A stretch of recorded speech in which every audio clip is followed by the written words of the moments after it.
एक ओंकार सतनाम करता पुरख निर्भव निर्वैर अकाल मूरत अजूनी सैभं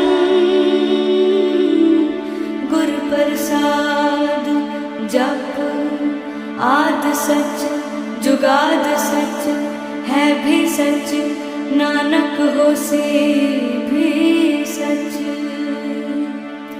सोचे सोच न होवई जे सोची लखवा।